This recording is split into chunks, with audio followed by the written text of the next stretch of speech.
every economist knows, no politician will tell you. In 1776, Adam Smith, the father of modern economics, wrote about the goods most vulnerable to manipulation. He didn't need a supercomputer, just a quill, parchment, and common sense. And yet here we are, nearly 250 years later, pretending we've forgotten everything he said. Every economist, whether in textbooks, on Wall Street, or behind closed doors at the Fed, knows that not all products are created equal. Some respond to price changes, others don't. That difference? It's called price elasticity of demand, and it quietly determines who wins and who gets taken advantage of in the marketplace. Most things we buy fall into the elastic category. If prices rise, we back off. We switch brands. We wait. Take strawberries. If the price triples, you don't riot.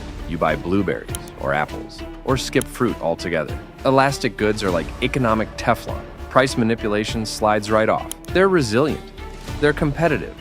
They self-regulate, which means they're not where the real exploitation happens. Now, inelastic goods, that's where things get tricky. These are goods people have to buy, no matter the price. Your primary home, not a second house or an Airbnb, your actual shelter, insulin, antibiotics, even Tylenol when your kid has a fever. Basic food, not kale chips and imported cheese, but bread, milk, rice. Primary education and access to healthcare. You can't skip these. You can't wait. And you can't switch to a substitute. That makes them extremely easy to manipulate if the market is unregulated. This isn't some controversial theory.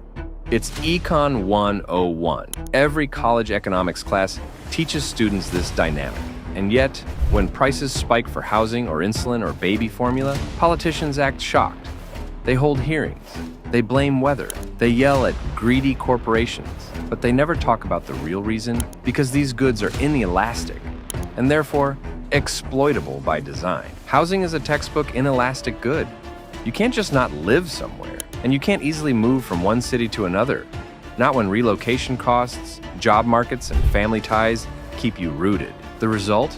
In cities where housing is scarce and heavily regulated, landlords have pricing power. You're not just paying for four walls, you're paying a premium for the lack of alternatives. It's not just about rent, it's about leverage. Yes, food items themselves are mostly elastic. If strawberries cost too much, we swap to something else. But access to food is a different story. If you live in a rural area or a low-income neighborhood, and there's only one store for miles, suddenly that elastic behavior disappears. You can't substitute. You can't drive 20 miles for better prices. Now you're stuck in a hyper-local monopoly, and that means prices can rise, and you can't do much about it.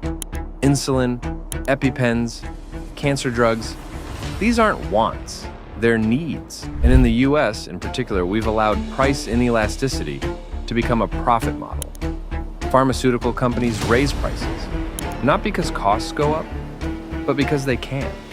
Because their customers can't say no. Politicians rant.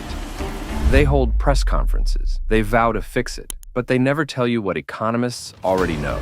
If you allow markets for essential, inelastic goods to go unregulated, you don't get innovation, you get extraction. The real danger isn't that the economy is broken, it's that it's working exactly as expected. Just not for you. Inelastic goods are the perfect targets for manipulation. Everyone in economics knows it. The problem is, politicians would rather pretend it's a mystery than admit the truth.